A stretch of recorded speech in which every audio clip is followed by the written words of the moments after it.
Buenas noches, amigos y amigas televidentes. Ya está en el aire el programa de orientación y de reflexión del Magisterio Nacional. Su programa, Hablan los Educadores.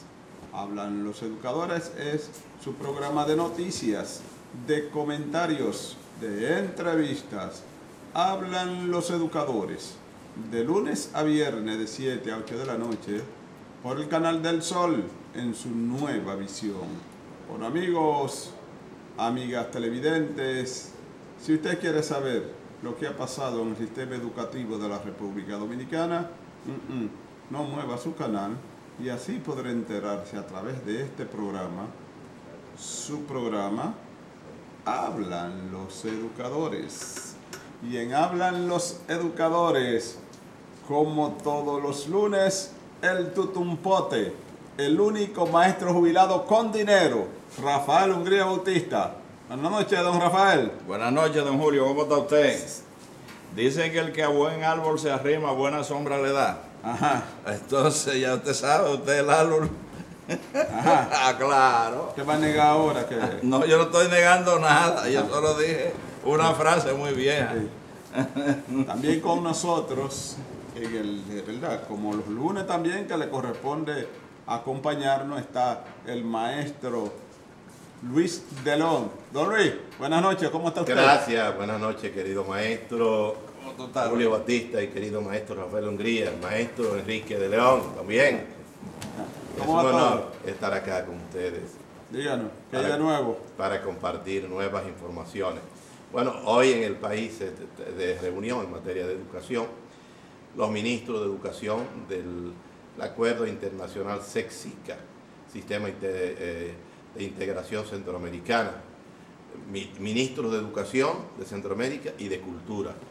Eso fue un evento en la Cancillería.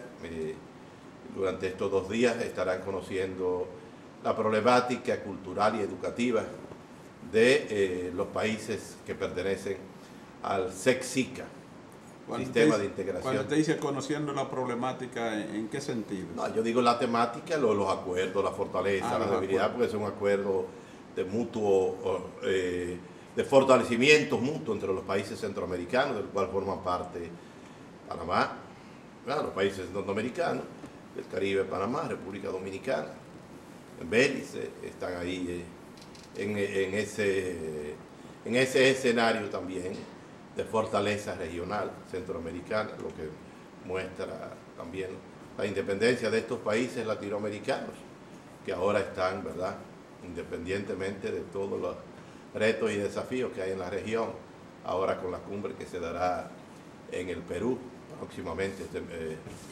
Independientemente hasta que el jefe y el gendarme le baje línea y diga hay que hacer tal cosa. No, bueno, esa es una...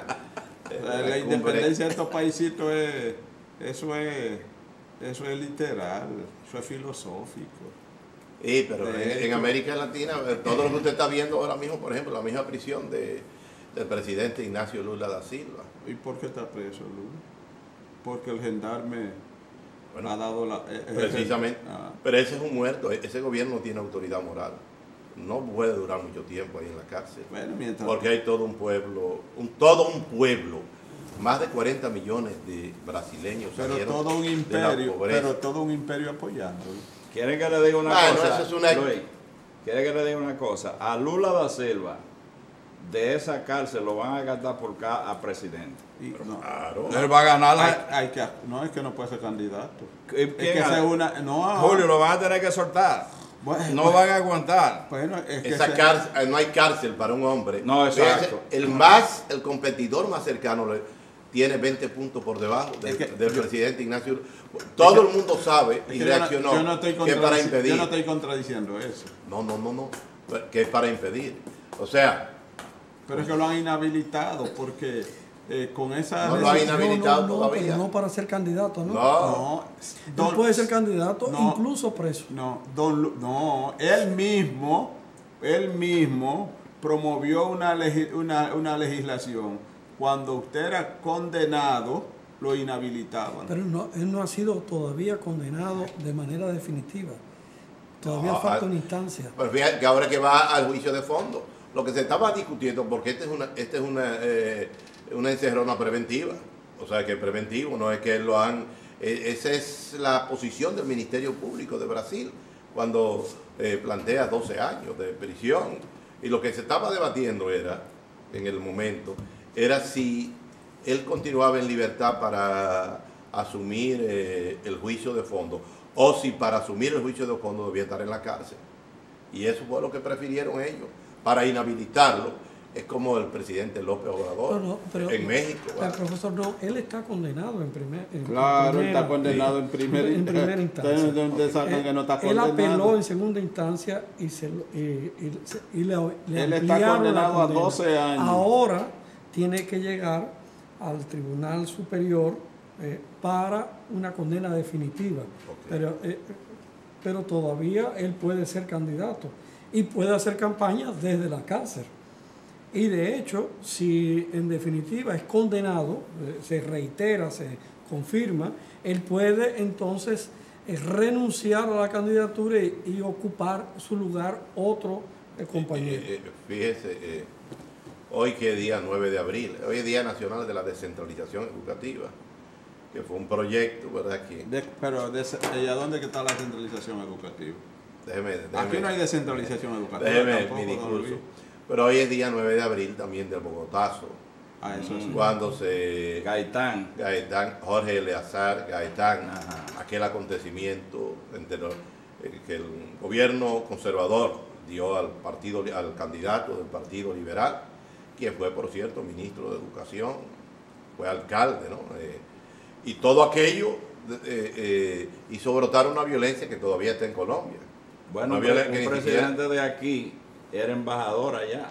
Balaguer. El presidente Balaguer, exactamente. Y vio todo fenómeno que pasó. Aquel fenómeno que fue una cosa terrible, ¿no? Fue un movimiento de masa. ¿no? Enorme, ¿no? Y abrió la guerra civil que todavía, bueno, ahora se está tratando de salir de ella con los acuerdos. Una paz aparente. Bueno, hay una situación ahí de sectores. Pero ha habido pasos, sí, para conseguir ciertos niveles de entendimiento y de paz.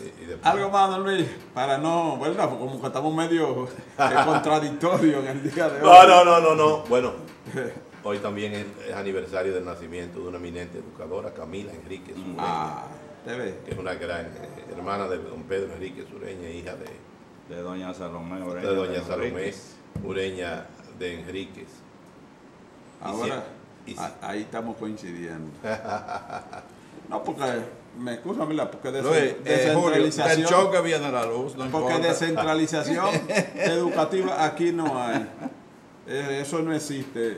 La descentralización aquí trataron de iniciarla y ahora ha llegado una retranca de una gente que desde allá lo gobiernan todo. Es más, le enviaban unos chelitos a las escuelas de forma tal que las escuelas se pudieran desenvolver, sí. ¿no? Y no se sabe.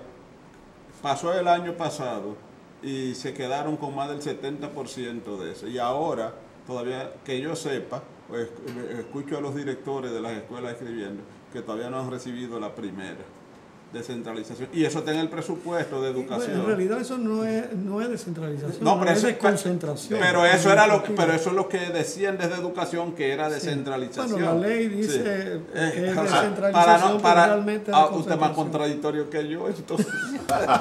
No, pues claro, lo que estoy criticando es la ley misma. Sí. Es una confusión de... No hay ni descentralización ni desconcentración, ninguna de las dos. Pero el profesor estaba en descentralización y eso iba funcionando,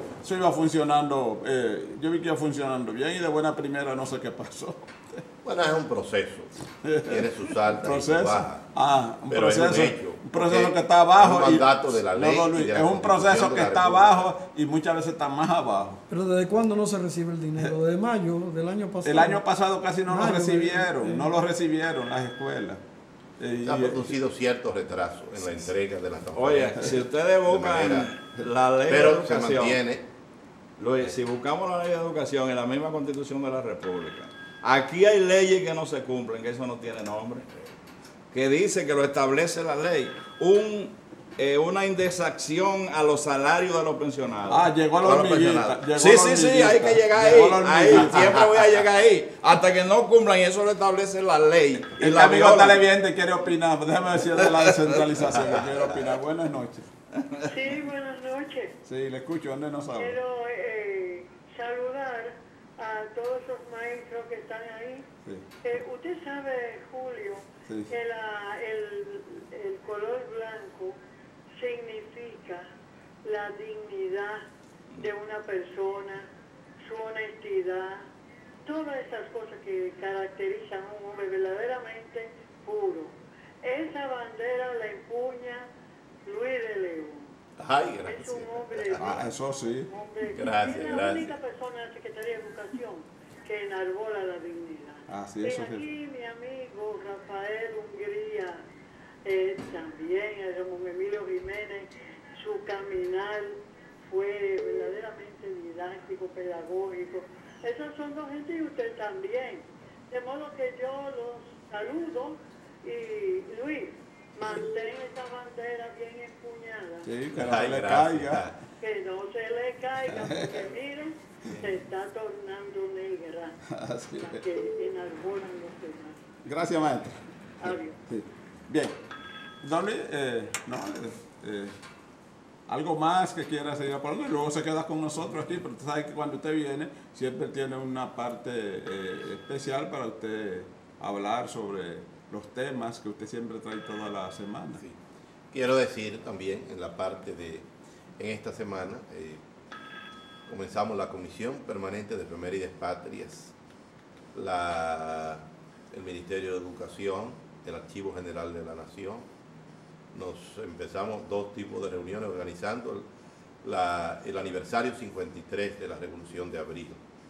Tenemos unos programas para el 24, pero unidos, integrados todos los sectores, las federaciones patrióticas de la nación, conjuntamente con otras organizaciones, los militares constitucionalistas, los civiles constitucionalistas.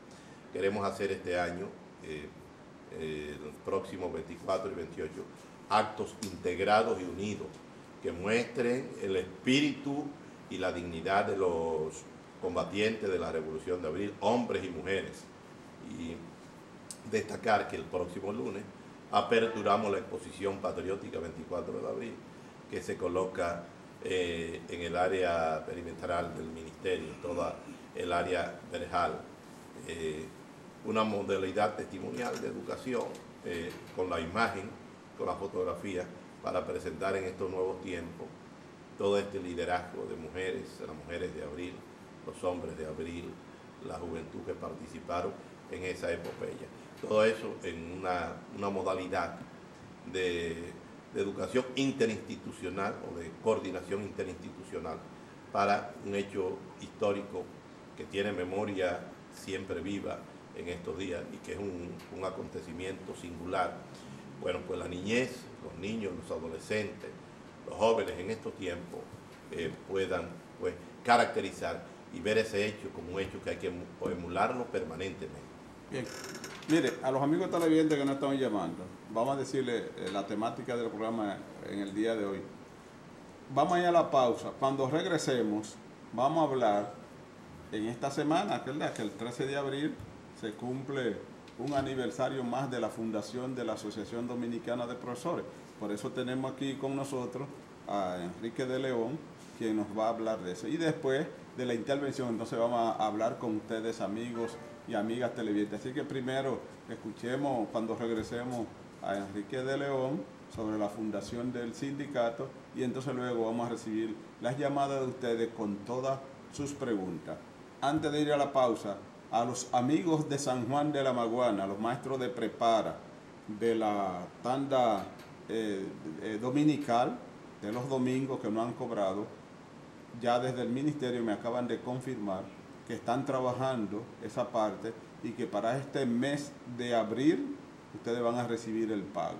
Es lo que me han dicho desde el ministerio, una fuente de entera confianza, una fuente que cada vez que me ha dado una información siempre se ha verificado y se da como cierta. Así es que esa es una de las fuentes que mantienen, hablan los educadores, que cuando lo decimos por aquí es porque es verdad. Así es que a mi amigo el maestro de León, el listado que usted me envió, yo se lo envié a Educación y de allá me han confirmado esa situación de que están trabajando con usted y que para este mes de abril ustedes van a recibir el pago. Vamos a la pausa, señor director, y cuando regresemos vamos a hablar de la fundación del sindicato. Adelante.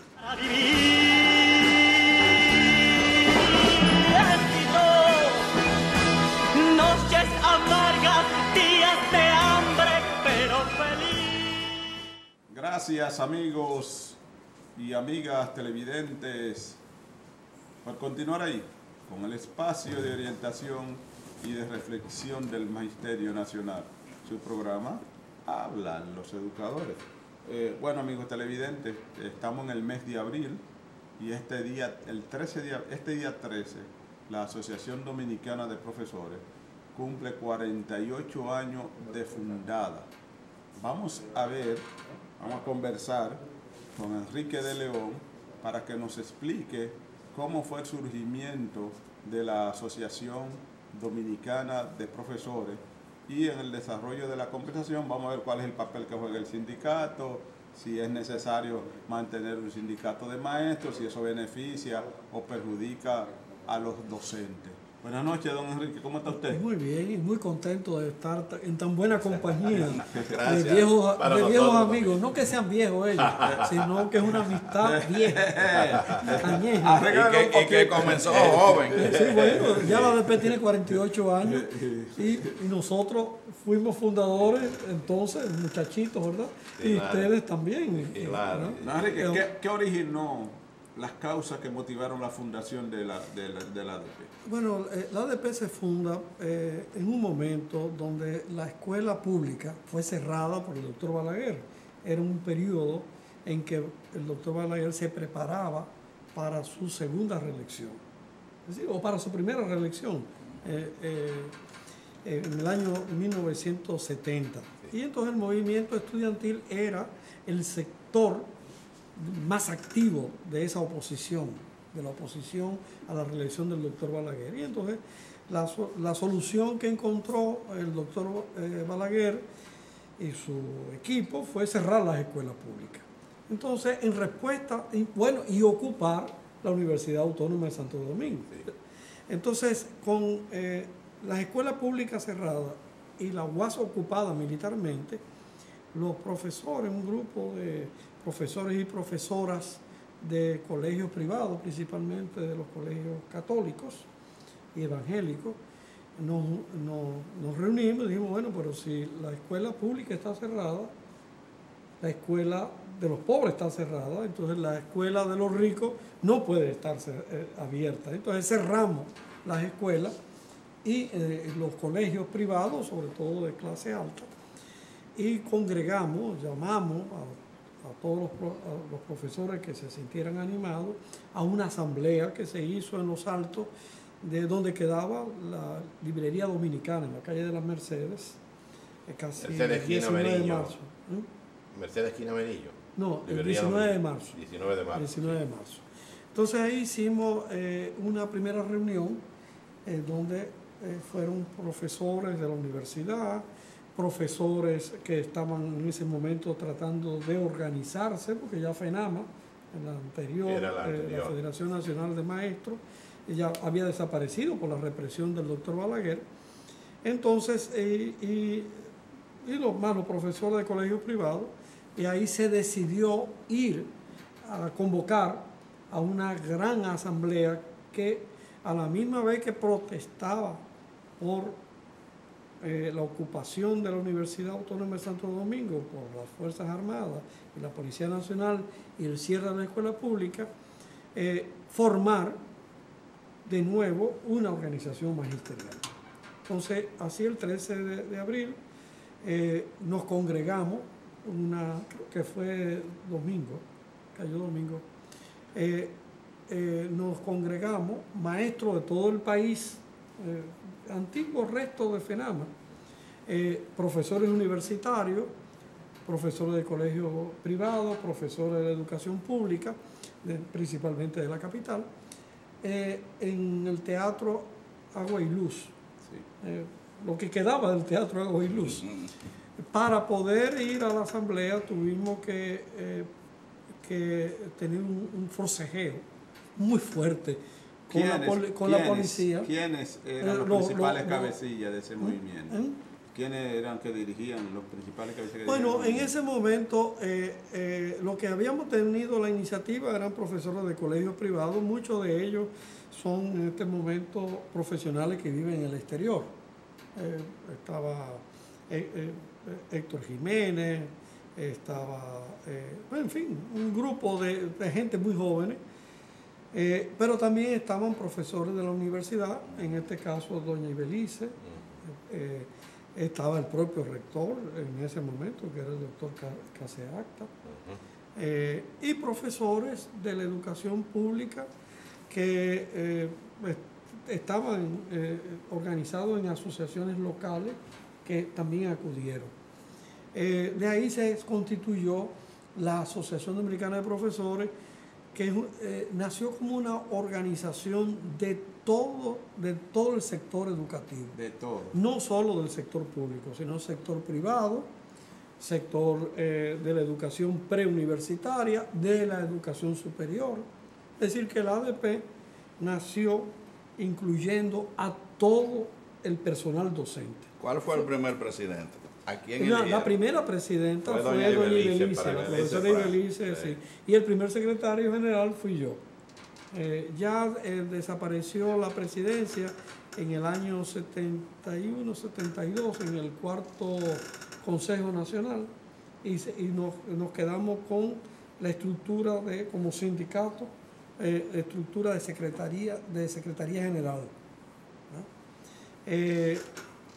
Claro, eso supuso también una opción. La ADP entre el 70 y 72 se tomó conciencia de que los docentes éramos parte de la clase trabajadora.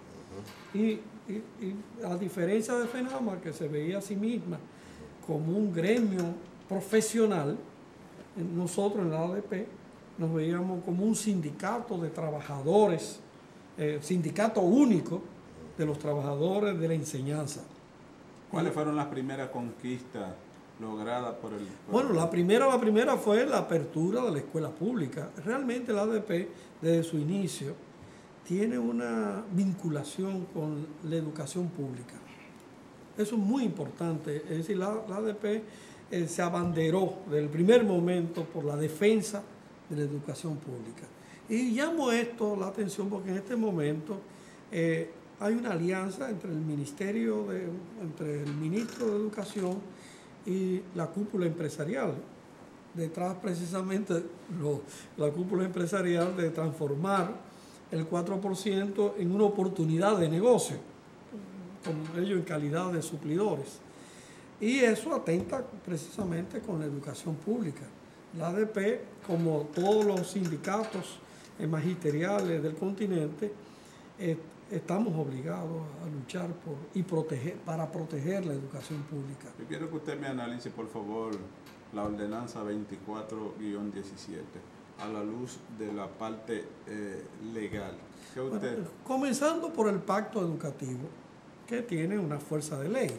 El punto 5.21 del pacto dice que la única vía, la única forma de ocupar los puestos de carrera es el concurso de oposición. Y que si no es a través de ese procedimiento es inválido. Está claramente establecido. Pero también la ley de educación, la 6697, tanto en el artículo 133 como 139, considera a los directores de distrito y a los directores regionales como parte de la carrera docente. Tienen condición administrativo docente y son explícitamente reconocidos como parte de la carrera, y por tanto también en el artículo 139 se plantea que para poder optar a ese puesto tiene que ser a través de concurso de oposición. Sin embargo, también en la misma ley le da facultad al ministro para hacer las designaciones. Sí, eso es verdad. Hay una contradicción entre el artículo 133 y 139 con el artículo 115 y 113 y 115 de la misma ley. Es una ley, la ley de educación 6697 hay que reformarla, porque fue un pacto, fue una ley, fue la primera ley de la reforma del Estado del país. Es decir, realmente es una ley pionera y en cierta manera hubo un cierto acuerdo hacia futuro entre la fuerza autoritaria y centralizadora y el movimiento de descentralización del Estado y modernización del Estado, establecimiento de carreras. Pero la Constitución de la República tiene un artículo, el 174, que dice que en caso de conflicto en una ley, lo que predomina es la posición más garantista de derechos. Es decir, en esa contradicción entre los artículos 113 y 115 versus los artículos 133 y 139, la misma Constitución prevé que lo que defiende más los derechos de las personas es lo que debe prevalecer. Y efectivamente, ante esa contradicción, es obvio que lo que predomina es que efectivamente no es estas direcciones distritales y regionales no son de libre nombramiento, son de carrera y por tanto al ser de carrera tienen que ser ocupadas vía concursos de oposición. Y si hubiese alguna duda, está el pacto. El pacto se firmó en el 2014. Sin embargo, ellos dicen desde el ministerio que los anteriores fueron nombrados sin concurso y que lo que está haciendo este ministro es más democrático que lo anterior. Bueno, el problema de ese argumento es su perversidad, porque es verdad que las otras autoridades nombraron de manera autoritaria y contrario a la ley a esos directores, algunos de esos directores. El problema en este caso es que se quiere suplantar el concurso por las ternas, No haciendo ver que las ternas es igual que concurso, y no es cierto. ¿Cuál es la diferencia? El concurso elimina la discrecionalidad de la autoridad.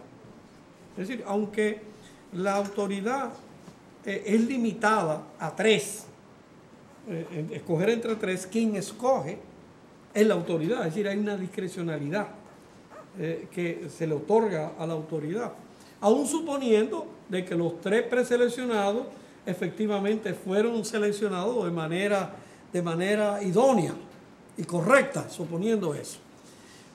El concurso de oposición elimina por completo la discrecionalidad. El concurso determina por una valoración numérica de puntaje quién debe ocupar el puesto. Eso no depende de ninguna discrecionalidad de la autoridad. Si se aceptara en algún momento que las ternas es igual y es lo mismo que un concurso de oposición, lo que está amenazado no es solamente la carrera docente, lo que se amenaza es la carrera administrativa del Estado Dominicano. Porque al aceptarse que las ternas es igual que concurso, se restituye de nuevo la discrecionalidad de la autoridad para designar puestos de carrera. Eso sería nefasto por completo. Eso supondría un retroceso para todos los 20 años que llevamos bregando, luchando por la reforma del Estado y por la institucionalización de la carrera administrativa, porque la carrera docente es parte de la carrera administrativa. Enriquito, mira, yo creo que es algo que no debemos dejar pasar por alto. que además de abrir las escuelas, volviendo a lo que Julio preguntó ahorita, se comenzó la lucha por el estatuto y el escalafón magisterial. Así fue, la huelga del 72. Sí, entonces, el doctor Balaguer lo que hizo fue que dijo que los que tenían títulos docentes, él, si la caña se vendía bien, le iba a poner un 10%. ¿Y cuáles tenían títulos docentes? Como ni un 5 llegaba. No, porque pocos éramos los titulados. Por eso.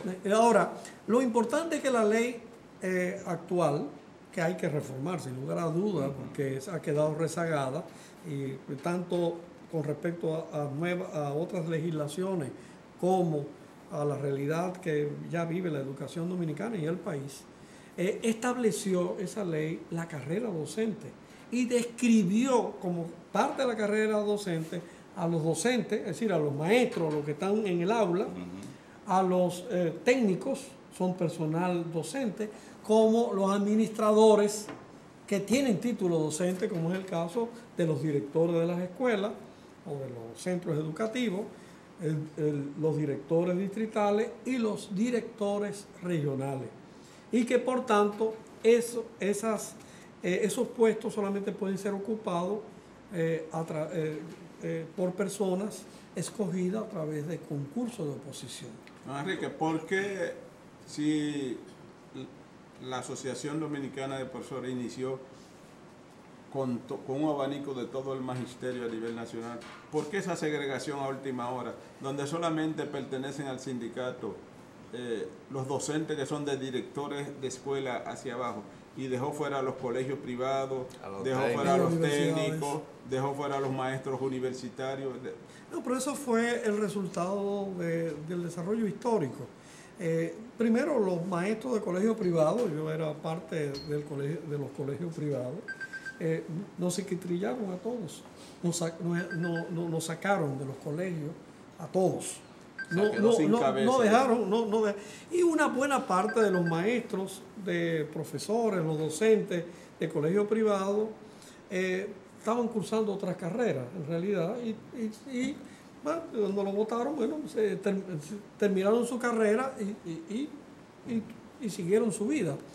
La ADP terminó siendo respaldada y agrupando a los profesores del sector público, que se hicieron hegemónicos. Los profesores de colegio, de las universidades se organizaron ellos y sin que nadie lo decretara, pues se afirmaron a sí mismos. Y la ADP se focalizó en gran parte por la represión de todos los ministros, o casi todos los ministros de educación que hubo del 70 hasta 85, 90, fueron ministros represivos. La ADP tuvo que quedarse en la lucha por su existencia. ¿Está el sindicato en este momento, su permanencia está en peligro? Yo creo que sí, está amenazada, no que esté en peligro, está amenazado primero y por enemigos muy poderosos. Está el ministro que aspira a ser candidato presidencial en caso de que Danilo Medina no pueda repostularse por circunstancias ajenas a su voluntad, porque su voluntad es reelegirse, sin lugar a duda. Ahora él sería parte del plan B. Entonces un Delfín sustituye a Danilo, reemplaza al actual presidente, siendo parte del mismo sector. Y él está utilizando, como lo han hecho otros ministros en el pasado que han tenido ese mismo propósito, de convertir al Ministerio de Educación y los recursos del Ministerio de Educación en base de apoyo para su candidatura. ¿Por qué, Enrique? Perdón, sí. ¿Por qué tú piensas que la ADP está tratando de convertirse en un gremio, de dejar de ser sindicato? Porque ya la mayoría de sus miembros son gente profesionales. Sí, pero siguen siendo profesionales asalariados. En ese sentido, la ADP sigue siendo, y el maestro sigue siendo un trabajador asalariado, y el trabajador asalariado es trabajador. Es decir, no es como, aunque hay un segmento de maestros que pueden formar, digamos, un colegio y ser dueños de su propio medio de vida, es una minoría. Pero sus salarios son diferentes ahora que antes. No, muy diferentes gracias a la lucha de la Con el mujer. permiso de don Enrique y de Rafael, vamos a ir a nuestra última pausa. Primero agradecerle a Miguel Adames, quien nos dice, ya descentralización hizo el desembolso de la primera cuota. De enero. De la transferencia. Sí, la transferencia, ya hizo la primera. Bueno, estamos avanzando. Así es que vamos a nuestra última pausa y cuando regresemos vamos a dejar que los amigos y amigas televidentes intervengan también en el programa. Así que adelante, señor director. A vivir